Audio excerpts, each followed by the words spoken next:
नमस्कार. लक्षवेधीमध्ये आपल्या सगळ्यांचं स्वागत. मी प्रसाद काथे.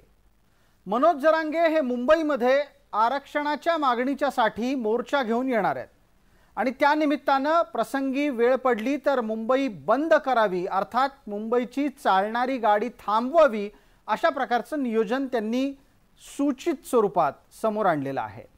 जरांगेंच्या अशा प्रकारच्या आंदोलनामुळे महाराष्ट्राचीच नाही तर देशाची आर्थिक राजधानी ठप्प केली जाऊ शकते आणि यातून देशाला मोठ्या प्रमाणात आर्थिक फटका बसू शकतो. आरक्षणाच्यासाठी आतापर्यंत मुंबईमध्ये अनेकदा मोर्चे आले, पण ह्यापैकी कोणताही मोर्चा हा दीर्घ काळासाठी मुंबईत थांबला नाही. मुंबईत आलेले मोर्चे हे तात्कालिक पद्धतीनं एका विशिष्ट ठिकाणी जाऊन संपले. मोर्चेकऱ्यांची सरकारशी चर्चा झाल्याच्या नंतर त्यातून एक सुवर्णमध्य निघाला आणि मोर्चाची पुढची वाटचाल, आंदोलनाची पुढची वाटचाल सुरू झाली. हे सगळं आत्तापर्यंत मराठा आरक्षणाच्या बाबतीत मात्र वेगळ्या पद्धतीनं घडलंय. यापूर्वी जेव्हा मराठ्यांना मुंबईमध्ये मोर्चे काढायचे होते त्यावेळेला त्यांच्यासाठी विशेष पद्धतीनं तशी सोय उपलब्ध करून दिली गेली. सर्वसाधारणपणे इतर आंदोलकांना ज्या सोयीसुविधा मिळत नाहीत त्या यापूर्वीच्या मराठा आरक्षणाच्या साठी निघालेल्या मुंबईतल्या आरक्षण मोर्चांच्या वेळेला दिल्या गेल्या आणि पर्यायानं सरकार हा मोर्चा शांतपणे व्हावा याच्यासाठी प्रयत्नशील दिसलं. यावेळेला 20 जानेवारीला मुंबईत पोहोचण्याचं उद्दिष्ट घेऊन मनोज जरांगे ज्या वेळेला त्यांच्या अंतरवली सराटीतून निघतील त्या दिवसापासून ते मुंबईत पोहोचेपर्यंत महाराष्ट्रभर त्याचं वातावरण तयार होणं अत्यंत स्वाभाविक आहे. याआधी सुद्धा अंतरवली सराटीमध्ये त्यांनी केलेल्या आंदोलनाच्या निमित्तानं झालेला हिंसाचार हा भय निर्माण करायला पुरेसा कारणीभूत ठरलेला आहे. अशा वेळेला मुंबईत येणारं आंदोलन हे रोखलं जावं, मुंबईत येणाऱ्या मोर्चाच्यामुळे मुंबईसारख्या आर्थिक शहराला फटका बसून होणारा आर्थिक नुकसान टाळलं जावं याच्यासाठी उच्च न्यायालयामध्ये याचिका करण्यात आलेली आहे. इतकंच नाही तर पोलिसांकडे तक्रार सुद्धा करण्यात आलेली आहे. या सगळ्या माध्यमातून जरांगेंना मुंबईत येण्यापासून रोखण्याचा प्रयत्न का होतोय, कोण करतंय, याची चर्चा आजच्या लक्षवेधी अंतर्गत. आपल्यासोबत यासाठी कोण मान्यवर आहेत त्यांचा मी आपल्याला पटकन परिचय करून देतो. या चर्चेमध्ये आपल्यासोबत हेमंत पाटील आहेत. हेमंत पाटील हे स्वतः याचिकाकर्ते आहेत. त्यांच्याच सोबत चर्चेमध्ये आपल्याकडे राजेंद्र मोरे आहेत. राजेंद्र मोरे हे जरांगेंचे समर्थक आहेत. मला चर्चा सुरू करण्यापूर्वी हेमंत पाटील आपल्याला एक छोटीशी विनंती करायची आहे. माझा आवाज आपल्यापर्यंत नीट येतोय पण तुमच्या चेहऱ्यावर प्रकाश नाही आहे आणि तुमच्या मागे काही माणसं हलतायत, त्यांना जरा शांत बसायला सांगा. चेहऱ्यावर प्रकाश घेतलात तर अधिक उत्तम होईल. मी पटकन आपल्या द्वारे प्रेक्षकांपर्यंत तुमची भूमिका पोहोचवू इच्छितो. ती अशा पद्धतीनं आपण प्रश्नाच्या उत्तरात स्पष्ट करावी की नक्की तुम्हाला याचिका करून जरांगेंना मुंबईत येण्यापासून रोखावं असं का वाटतंय? नमस्कार. माझं नाव हेमंत पाटील. माझा कुठल्याही आरक्षणाला विरोध नाहीये. मराठा आरक्षण असो, ओबीसी आरक्षण असो, धनगर आरक्षण असो, मुस्लिम आरक्षण असो किंवा ब्राह्मण समाजाचं आरक्षण असेल, ज्यांना ज्यांना आरक्षणाची गरज आहे आणि जे आर्थिक मागास आहेत त्यांना महाराष्ट्रामध्ये आरक्षण मिळणं ही माझी भूमिका आहे. माननीय मनोज जरांगे पाटील साहेब यांनी मागील 2-3 महिन्यापासून मराठा आरक्षणा संदर्भामध्ये अनेक आंदोलने केली, अनेक मोर्चे काढले, अनेक ठिकाणी त्यांच्या जाहीर सभा झाल्या.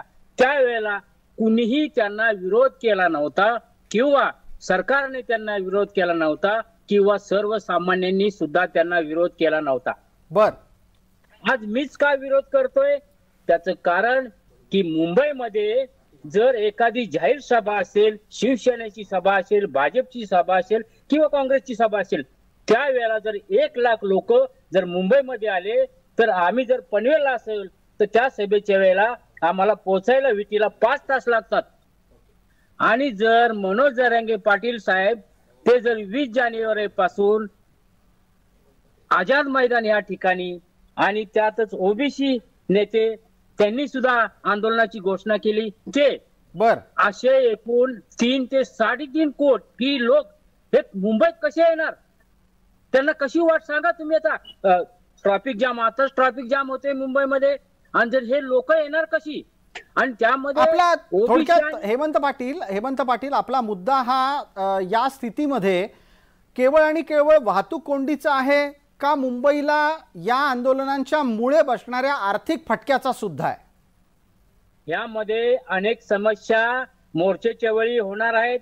त्यामध्ये शालेय मुलांचं हाल होणार आहेत. लहान मुलं जी शाळेमध्ये जातात त्यांना शाळेत जाता येणार नाही.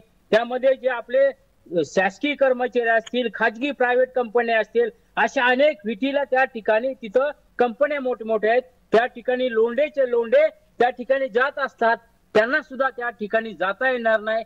आणि जे सर्वसामान्य लोक आहेत, जे सर्वसामान्य लोक त्यांच्या हाताच्या पोटावरती त्यांचा जो खर्च चालतो ते सुद्धा त्यांचं थांबणार आहे. म्हणजे या मुंबईमध्ये अनेक लोक अन्न करून ह्या आंदोलनाच्या ह्याच्यासाठी ते मरणार आहेत. जे सर्वसामान्य लोक आहेत त्यांना दिवसभर काम केल्याशिवाय त्यांना संध्याकाळी पैसे मिळत नाहीत, त्यांची रोजीरोटी चालत नाही. तोही विषय आहे. आणि पोलिसांच्या समोर कायदा व सुव्यवस्था हे राखणं महत्वाचं आहे. आणि कायदा व सुव्यवस्थेची व्यवस्था त्या ठिकाणी होणार नाही. आणि त्यामध्ये त्या ठिकाणी ओबीसी आणि मराठा आणि ओबीसी यांच्यामध्ये दंगल होण्याची जास्त शक्यता असल्यामुळं बरं, आपण हा एक नवीनच मुद्दा काढलात. मी यावरही आपल्यापर्यंत येतो. पटकन या चर्चेच्या निमित्तानं राजेंद्र मोरे यांच्यापर्यंत पोहोचूयात. मोरे साहेब, ज्या पद्धतीनं भूमिका हेमंत पाटलांनी मांडली ती आपल्याला नीट ऐकायला आलेली असेल. त्यांना भीती कोणत्या कोणत्या गोष्टीची आहे ते आपल्याला निश्चित कळलेलं असेल. एक, रोजगार गमावण्याची शक्यता आहे. दोन, ट्रॅफिकमध्ये म्हणजे ट्रॅफिक जॅममध्ये, वाहतूक कोंडीमध्ये अडकल्यानं आपल्या गंतव्यस्थानापर्यंत पोहोचायला जास्त वेळ लागणं, त्यामुळे चिडचिड होणं, नुकसान आर्थिक होणं, अशा प्रकारचे मुद्दे ते मांडतात.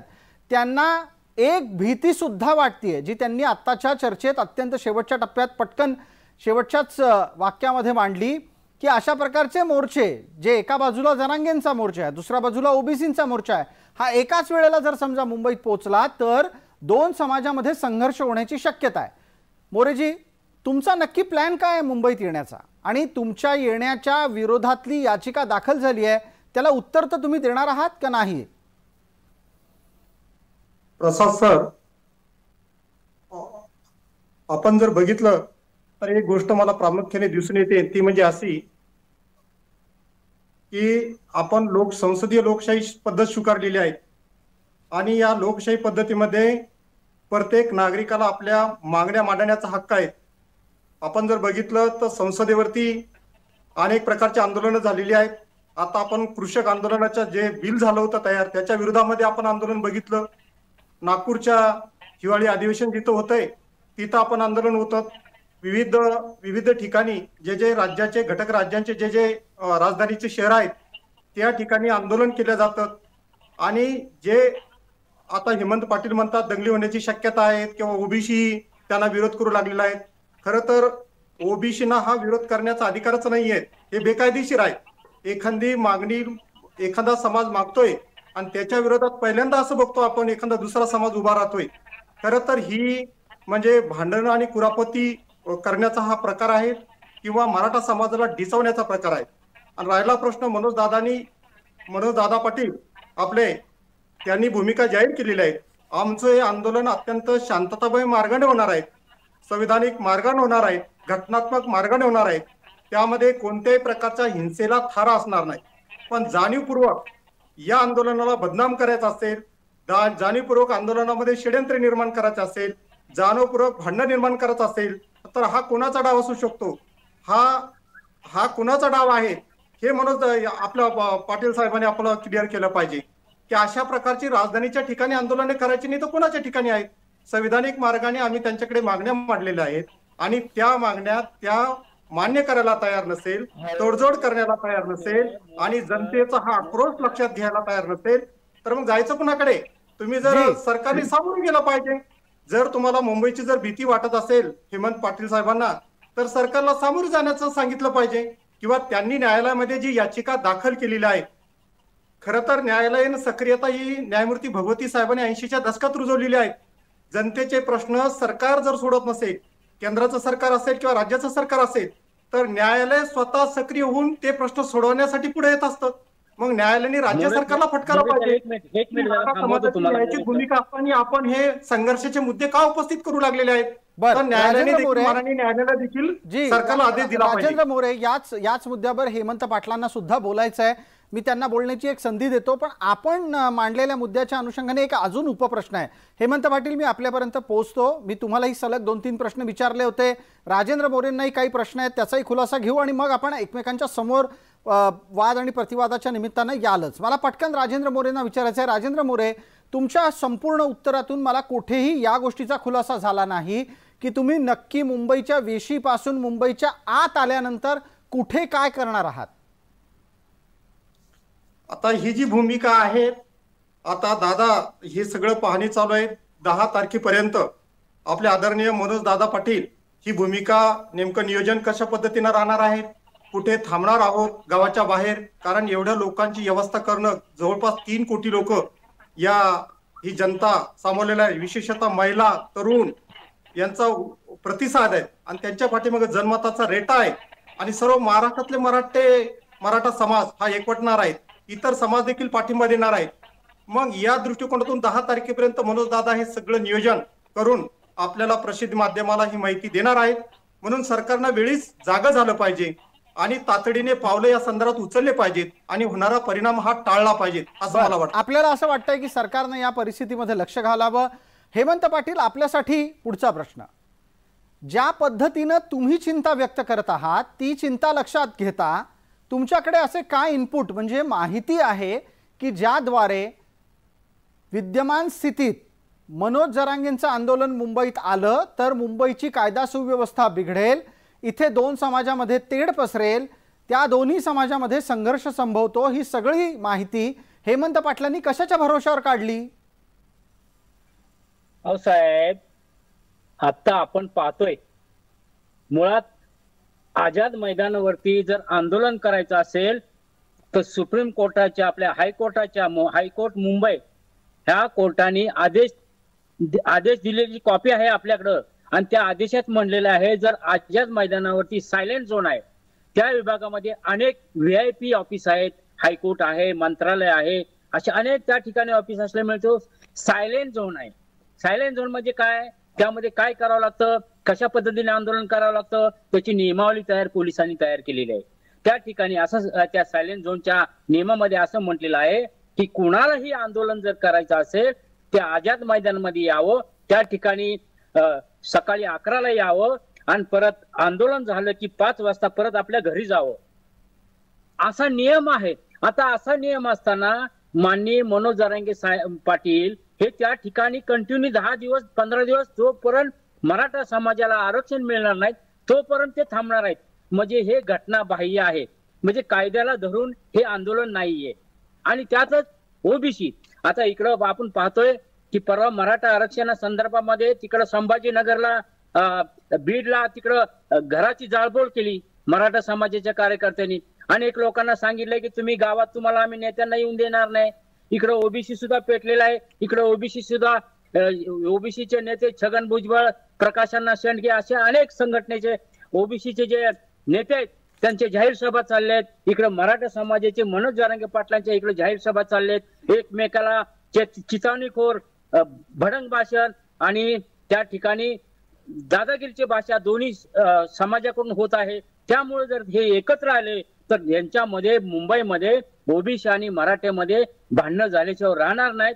आणि जर पण हेमंत पाटील, आपण जो तपशील देता आहात त्या तपशिलाचा संदर्भ जर आपण तपासून पाहिला तर तुमच्याकडे माहिती नाही, तुमच्याकडे कयास आहेत. म्हणजे काय आहे, तुम्हाला एक अंदाज वाटतोय की समजा हे 2 समाज एकत्र आले, आमने सामने आले तर त्यांच्यामध्ये संघर्ष होईल, कारण हे दोघंही एकमेकांच्या विरोधात आत्ता बोलतात. पण तुम्हाला विश्वास नाही का, मनोज जरांगे सातत्यानं सांगतायत की त्यांचं आंदोलन शांततापूर्ण असेल. जर त्यांचं आंदोलन शांततापूर्ण असेल असं स्वतः आंदोलनाचा नेता सांगतोय, तरी पण परिस्थिती चिघळेल आणि संघर्ष होईल असं हेमंत पाटलांना का वाटतं? हेमंत पाटील, आता बोला, माझा प्रश्न फक्त पूर्ण होऊ द्या, बोला. बरोबर. हा, मी काय म्हणतोय, मनोज जरांगे पाटील साहेबांना मराठा आरक्षणा संदर्भामध्ये जर आंदोलन करायचं असेल तर तुम्ही ज्या वेळेला त्यांनी मनोज जरांगे पाटलांनी गावात केलं त्या ठिकाणी करा ना आंदोलन, किंवा संभाजीनगर मध्ये करा, जालन्याला करा, किंवा इकडे कोल्हापूरला करा. मोठं ग्राउंड घ्या आणि त्या ग्राउंड वरती करा आंदोलन. तुम्ही मुंबईतच काय येत आहे आंदोलनासाठी? बरं, याचं उत्तर पटकन राजेंद्र मोरे देतील. राजेंद्र मोरेंकडे याचं उत्तर असलं पाहिजे. बोला मोरेजी. सर, प्रसाद सर, आताच पाटील साहेबांनी जे बीडच्या जाळपोळीचा उल्लेख केला, तर खरं तर तो मनद्वेषातून आरोप केलेला आहे. 22 जे आरोपी आहेत इतर समाजाचे देखील आहेत, सर्व समाजाचे लोक आहेत त्याच्यामध्ये, आणि खरे मराठा आंदोलक त्याच्यामध्ये नाहीये. आणि बिनबुडाचे आरोप करणं हे हेमंत पाटलांनी सोडून द्यावे. आणि म्हणूनच त्यांची याचिका ही मनद्वेषातून आणि मराठा द्वेषातूनच पुढे आलेली आहे, हे ध्यानात ठेवावं. आणि त्यांच्याकडे दंगलीचे काही पुरावे असतील तर त्यांनी राज्य सरकारला द्यावं, किंवा राज्य सरकारने त्याला चौकशीसाठी बोलावं, कशा प्रकारच्या इथं दंगली होणार आहेत. आणि मग लोकशाही राज्यामध्ये आंदोलनं करायचे नाहीत, मोर्चे सरकारकडे यायचे नाहीत, न्याय मागण्या हक्काच्या घेऊन जायचं नाहीत. आणि जे 144 कलम जे लावलं होतं, 10,000 लोक घेऊन जावं, करा आंदोलन तिथं. जे 144 कलम शासनाने जे लावलं होतं, त्या 144 कलमाची 18 तारखेपर्यंत मुदत संपली. आणि घटना कायद्याचं कोणत्याही प्रकारचं उल्लंघन न करता अत्यंत शांततामय मार्गाने हे आंदोलन होत असेल, तर या अशा प्रकारचे बिनबुडाचे आरोप करून न्यायालयाच्या माध्यमातून मराठा समाजाच्या आंदोलनाला खोडा घालण्याचं आणि त्यांना न्यायापासून वंचित ठेवण्याचं हा डाव आहे. आणि यांनी दिलेल्या ह्या ओबीसी मनोज जरांगे पाटलांच्या गावामध्ये ज्यावेळी आंदोलन झालं त्या ठिकाणी 200 लोकांच्या मध्ये पोलिसांनी दगडफेक केली असा तुम्ही आरोप केलाय. 200 माणसं असताना त्या ठिकाणी गावामध्ये मनोज जरांगे पाटील साहेबांच्या गावामध्ये दंगल पेटली होती. तिथं पोलिसांची आणि कार्यकर्त्याची हाणामारी झाली 200 लोकांच्या मध्ये. मुंबईमध्ये आझाद मैदानावर तुम्ही जे विधान करता हे अत्यंत मनद्वेषाचा विरोध करता. कारण अगोदर पोलिसांनी हल्ला केला, हे गृहमंत्र्यांनी माफी देखील मागितली या संदर्भात माननीय देवेंद्र फडणवीस साहेबांनी. आणि हे असे निराधार बोलण्यामध्ये तुमचा हा द्वेष, मराठा द्वेष हा प्रकटतो नेहमी. आणि तुम्हाला या याचिकेच्या माध्यमातून कोणीतरी पुढे करतं, तुम्हाला हे पुढे करतं कोणीतरी. कारण तुम्ही एवढे आंदोलन झाले, कधी याचिका दाखल केली का? कधीच याचिका दाखल केली नाही. ठीक आहे, अगदी राजेंद्र मोरे, हा एक कळीचा मुद्दा आपण उपस्थित केला. हेमंत पाटील, 1 मिनिट जरा आपण थांबा. माझा एक आपल्याला प्रश्न आहे आणि तो राजेंद्र मोरे यांनी या चर्चेत आणल्याच्या निमित्तानं मी आपल्याला विचारतोय. तुम्हाला कोणीतरी काहीतरी पढवतंय, म्हणजे तुम्हाला शिकवतंय आणि तुमचा बोलविता धनी वेगळाच आहे, अशा प्रकारचा एक संशय या चर्चेत राजेंद्र मोरे यांनी व्यक्त केला. आता आपण हेमंत पाटील खुलासा करावा, तुमच्या पाठीशी कोण माणसं आहेत? कोणी सांगितलंय म्हणून आपण याचिका करताय का तुम्हाला स्वतःला एक मुंबईकर म्हणून किंवा मुंबईच्या आसपासच्या भागातला भारताचा एक नागरिक म्हणून वाटतंय म्हणून तुम्ही याचिका करताय? तुमच्या याचिकेच्या मागचा माणूस नक्की कोण आहे? स्वतः हेमंत पाटील का भलताच कोणी आहे? मी आता गेल्या 15 ते 20 वर्षापासून इंडिया अगेन्स्ट करप्शन ही संघटना NGO चालवत असतो देश लेवलला. समाजामध्ये चांगलं काम करण्याचं आम्ही काम करत असतो. भ्रष्टाचार असेल, अन्याय अत्याचार असेल, त्याच्यावरती मात करण्याचं काम आम्ही करत असतो. माझ्या माग कोणीही बोलवता धनी कोणी नाही. माझ्या मनाला वाटलं की बाबा अशा पद्धतीनं जर मुंबईमध्ये जर मोर्चेकरी आले तर त्या ठिकाणी मुंबईकरांचे खूप हाल होणार आहेत. हे माझ्या मनापुढं, माझ्या भविष्यात पुढं काय काय होणार आहेत ते मी ठरवलं. कारण मनोज जरांगे पाटलांच्या गावामध्ये ज्या वेळेला आंदोलन झालं त्यावेळेला 200-250 लोक होती. त्या ठिकाणी मोरे साहेब म्हणतात की पोलिसांनी मारहाण केली. ठीक आहे, पोलिसांनी मारहाण केली, पण त्याच पद्धतीने जर आझाद मैदानावरती जर 1 लाख 2 लाख किंवा 1 कोटी 2 कोटी 3 कोटी लोक आले आणि त्याच ठिकाणी जर पोलिसांनी जर हल्ला केला तर त्या ठिकाणी नुकसान कोणाचं होणार आहे? नाही, पण मला हेमंत पाटील याच्यातले 2-3 मुद्दे लक्षात येत नाहीयेत. पहिला मुद्दा असा आहे, एक, यापूर्वी पण मराठ्यांचा मोर्चा आझाद मैदानात आला होता, तो शांततापूर्ण पद्धतीनं मुंबईत पोहोचला. तो जे फ्लायओव्हर उड्डाणपुलावरून चालत आझाद मैदानात आला, तिथे तो विसावला, तिथे भाषणं झाली, सरकारकडे शिष्टमंडळ गेलं आणि त्यानंतर शांततामय मार्गाने सगळे आंदोलक निघून गेले. मग आत्ताच काहीतरी होईल असं कुठे दिसायला लागलंय तुम्हाला? आणि ही सगळी माहिती तुमच्यापर्यंत येते कशी, याचा अजूनही काही स्रोत कळत नाहीये या चर्चेत. साहेब, कसं आहे माहितीये का, आतापर्यंत जे आंदोलन झाली, मोर्चे झाले, त्यामध्ये लोक एवढी नव्हती. पण आता जे मनोज जरांगे पाटलांचं जे आंदोलन होणार आहे त्यामध्ये मोरे साहेबच म्हणतात की 2 ते 3 कोटी येतील. म्हणजे जर मराठा आरक्षणातले 2-3 कोटी आले, इकडे ओबीसीचे समजा 50 लाख आले, तर हे लोक थांबवायची कुठं? आणि ह्या लोकांना कुठून जाणार? ते ट्रॅफिक कुठं सांगा, रस्ता मला दाखवा तुम्ही की ह्या रस्त्याने ही लोक जातील, ओबीसी वाले जातील, मराठा आरक्षणाची लोक जातील, कुठून कसे जातील? आणि हे 3-4 कोटी लोक थांबणार कुठे? एवढं मोठं ग्राउंड आहे का आपल्या मुंबईमध्ये? बर, याच्यासाठी राजेंद्र मोरे यांच्याकडे, राजेंद्र मोरेंकडे जाऊ. यात राजेंद्र मोरे काही दिवसांपूर्वी मनोज जरांगे यांचं वक्तव्य समोर आलं होतं. ते असं म्हणाले होते की त्यांना म्हणे अन्न शिजवण्याच्यासाठी, आंदोलकांचं अन्न शिजवण्याच्यासाठी शिवाजी पार्क हवंय, त्यांना आणखीन 3 मैदानं हवी आहेत आणि या सगळ्याचा खर्च सरकारनं करावा असं त्यांचं म्हणणं त्यावेळेला समोर आलं होतं. प्रत्यक्षात जोपर्यंत तुम्ही तुमच्या आंदोलनाचं, मोर्चाचं स्वरूप सांगत नाही, त्याच्या नियोजनाच्या विषयी जनतेला विश्वासात घेत नाही, तोपर्यंत हेमंत पाटील यांच्यासारखी असंख्य माणसंही घाबरलेली राहणार आणि त्या भीतीतून विरोध निर्माण होतोय हे आपल्याला लक्षात येते का मोरे साहेब? Yes sir.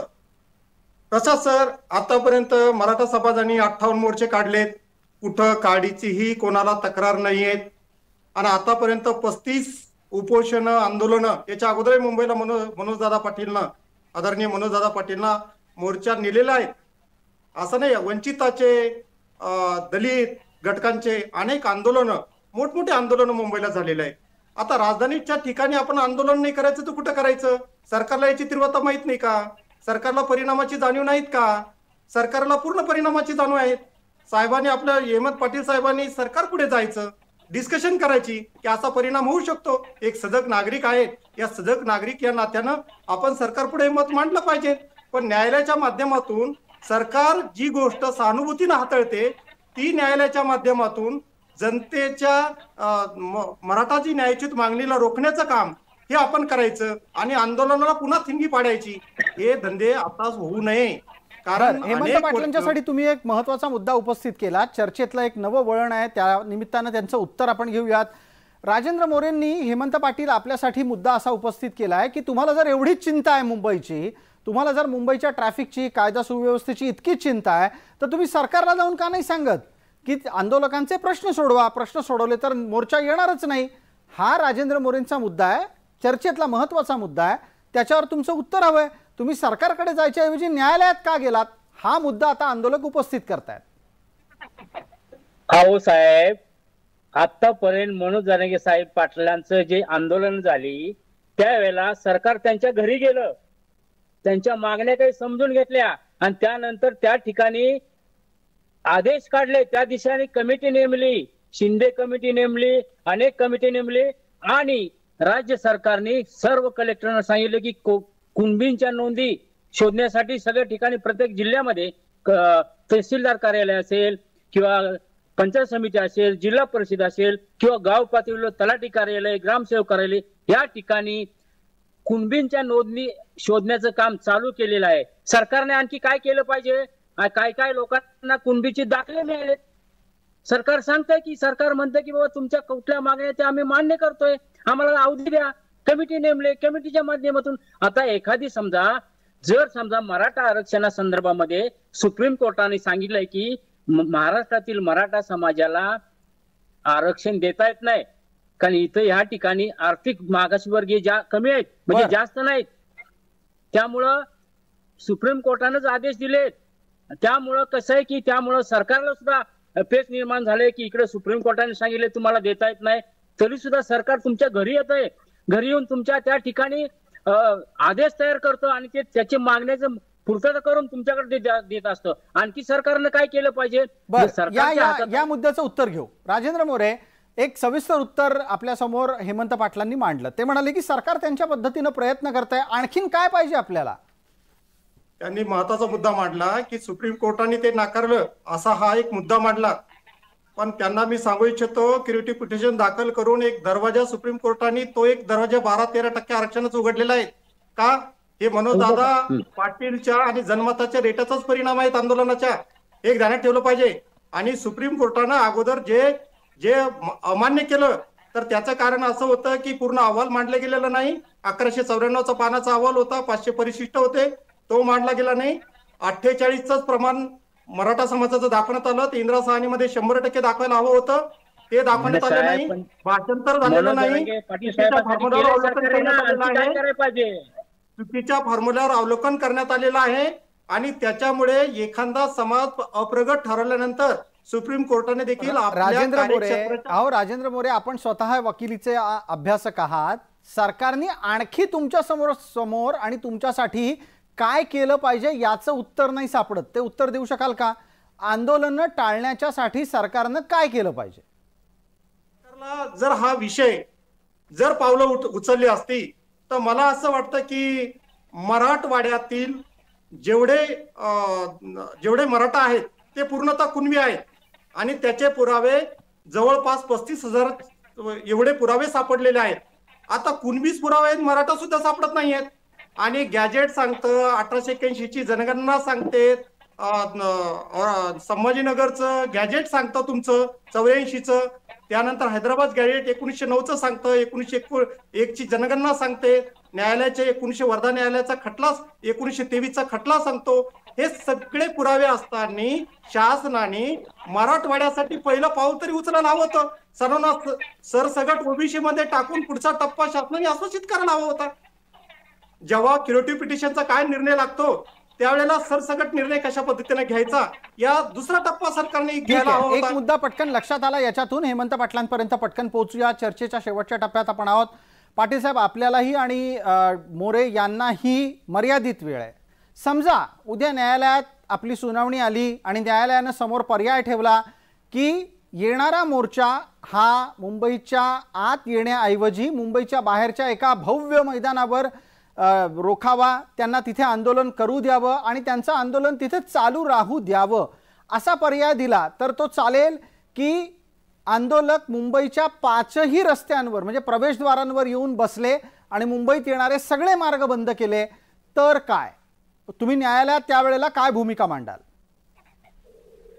कसं आहे की आमची न्यायालयामध्ये मी याचिका जी काल दाखल केली त्यामध्ये असं म्हटलेलं आहे की मुंबईमध्ये यांनी आंदोलन करू नये, मुंबईच्या बाहेर कुठेही करावं महाराष्ट्रामध्ये, फक्त मुंबईमध्ये आत येऊन ते आंदोलन करू नये. मुंबईमध्ये जर आंदोलन केलं तर तुम्हाला सांगितलंच की काय काय परिणाम होतात. ते मुंबईच्या बाहेर इकडे कोकण रायगडमध्ये करावं, कुठं ते एक मोठं एखादं ग्राउंड, ज्या पद्धतीने मनोज जरांगे पाटील साहेबांनी जी पहिली मोठी जाहीर सभा घेतली होती जालन्यामध्ये त्या पद्धतीने मोठं पटांगण करावं. 3-4 कोट लोक कसे बसतील, 200-300 एकरच्या जागेमध्ये कसे बसतील, ते कुठेतरी ते आखावं. ते कोकणामध्ये जागा आहे, तुम्हाला सांगतो ठाण्यामध्ये पालघरमध्ये जागा आहे, मुंबईमध्ये एवढी जागा नाही सर. आझाद मैदान खूप कमी आहे. नाही ठीक आहे ना, मुंबईमध्ये समजा MMRDA ची 3-4 मैदानं एकत्र करून दिली तर तिथे येऊन हे शांतपणे आंदोलक बसू शकतात का नाही बसू शकत? हेमंत पाटील, नाही बसू शकत. नाही सर, तिथं किती 1 लाख बसतील, 1.5 लाख बसतील, 1.5 लाखच्या पुढे जास्त बसत नाहीत. हे 3-4 कोट आहेत. बरोबर आहे. तुम्ही इंडिया अगेन्स्ट करप्शनचे कार्यकर्ते आहात, त्यामुळे अण्णांच्या आंदोलनाच्या बाबतीत काय झालं त्याची तुम्हाला नीट कल्पना आहे. राजेंद्र मोरे, शेवटचा प्रश्न आहे चर्चेतला.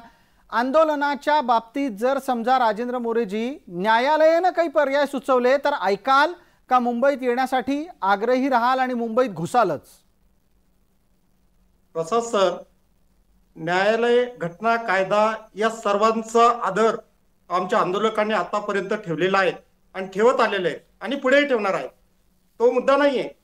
पण जेव्हा विधिमंडळाचं अधिवेशन होतं त्यावेळेस लोकांना वाटलं होतं अध्यादेश काढतील, मराठवाड्या संदर्भात काढतील, संपूर्ण महाराष्ट्रासाठी काढतील. तो काढला नाही. आता ती काढण्याची गरज आहे. हेमंत पाटलांनी त्यांना सुचवावं. आणि मुंबईला एवढा त्रास होत असेल, हेमंत पाटला साहेबांना सांगावं की मध्यवर्ती जे ठिकाण आहेत आपलं संभाजीनगर, त्या ठिकाणी राजधानी हलवावी. इथं मंत्रिमंडळ उपस्थित करावं, इथं सामोरे जावं त्यांनी. ठीक आहे. या निमित्तानं चर्चेत विविध पर्याय आले, आंदोलनाच्या निमित्तानं काही खुलासे सुद्धा झाले. आत्ता वेळेची मर्यादा असल्यानं मी आपल्या दोन्ही मान्यवरांना इथेच थांबवतो, चर्चा आटोपती घेतो आणि तुम्हाला धन्यवादही देतो. लक्षवेधीच्या या चर्चेत तुर्तास इतकंच. सर्व प्रेक्षकांना जय महाराष्ट्र.